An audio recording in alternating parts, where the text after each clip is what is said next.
অন্যান্য প্রসঙ্গ, অনলাইন জুয়া ও ক্যাসিনো এখন পরিণত হয়েছে সংক্রামক ব্যাধিতে।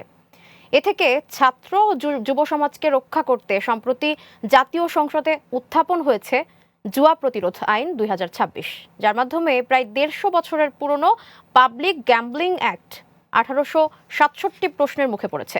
অন্যদিকে চলতি অর্থবছর থেকে বিভিন্ন ধরনের জুয়া খেলা বা ব্যাটিং উৎসে কর হারও বাড়ানো হয়েছে। বিশেষজ্ঞরা বলছেন, সংক্রামক ব্যাধিতে পরিণত হওয়া অনলাইন জুয়া নিয়ন্ত্রণে প্রযুক্তির ব্যবহার বাড়ানোর বিকল্প নেই। বিস্তারিত হাসান জাকিরের রিপোর্টে।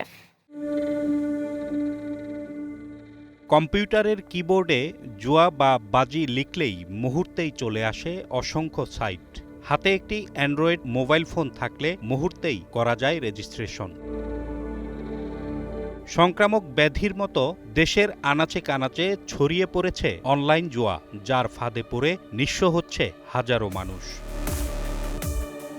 তাস, হাউজির মতো খেলা ছাপিয়ে জুয়া এখন সয়লাভ অনলাইন বেটিংয়ে। ক্রিকেট, ফুটবলের মতো জনপ্রিয় প্রতিযোগিতাতেও এখন চলছে জমজমাট জুয়া বা ব্যাটিং। এসব জুয়ার ভয়াবহতা ঠেকাতে পুরনো আইন বাতিল করে সম্প্রতি জাতীয় সংসদে উত্থাপিত করা হলো জুয়া প্রতিরোধ আইন ২০২৬।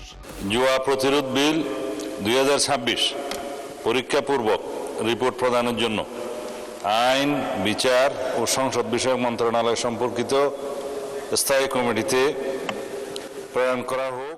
সাধারণ জুয়ার আসর বসানো বা অংশ নেয়ার অপরাধে হতে পারে সর্বোচ্চ ২ বছরের কারাদণ্ড অথবা ২ লাখ টাকা জরিমানা। অনলাইন জুয়ার শাস্তি আরও কঠোর, সর্বোচ্চ সাজা ৫ বছরের জেল এবং ১ কোটি টাকা পর্যন্ত জরিমানা। ক্রীড়াঙ্গনকে কলুষিত করা, অনলাইন বেটিং বা ক্যাসিনো জুয়ার সর্বোচ্চ শাস্তি ৭ বছরের কারাদণ্ড এবং ৫ কোটি টাকা জরিমানা। ম্যাচ ফিক্সিংয়ের সাজা ৭ বছরের জেল অথবা ১ কোটি টাকা জরিমানা। পাশাপাশি সংশ্লিষ্ট খেলায় আজীবন বা সাময়িক নিষেধাজ্ঞাও মিলতে পারে। স্পট ফিক্সিংয়ের অপরাধে ৫ বছরের জেল অথবা ৫০ লাখ টাকা জরিমানা। আইন ফাঁকি দিতে ভিপিএন, প্রক্সি বা ক্লাউড ব্যবহার করলে ৭ বছরের কারাদণ্ড অথবা ৫ কোটি টাকা জরিমানার বিধান রয়েছে।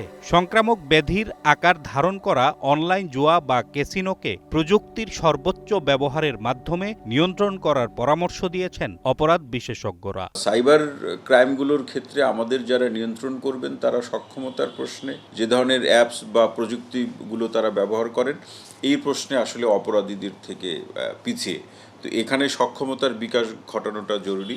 বাংলাদেশে লটারি, শব্দজট, কার্ড গেম, অনলাইন গেম সহ এ জাতীয় অন্যান্য খেলা থেকে প্রাপ্ত আয়ের উপর আগে থেকেই কর আরোপ রয়েছে। এবারের বাজেটে এসব খেলার সঙ্গে যুক্ত হয়েছে হাউজি, ব্যাটিং ও ঘোড়া দৌড়। এর ফলে এখন থেকে এসব খেলার উপর ২৫% হারে দিতে হবে উচ্চ কর। Hasan Zakir, green news, Dhaka.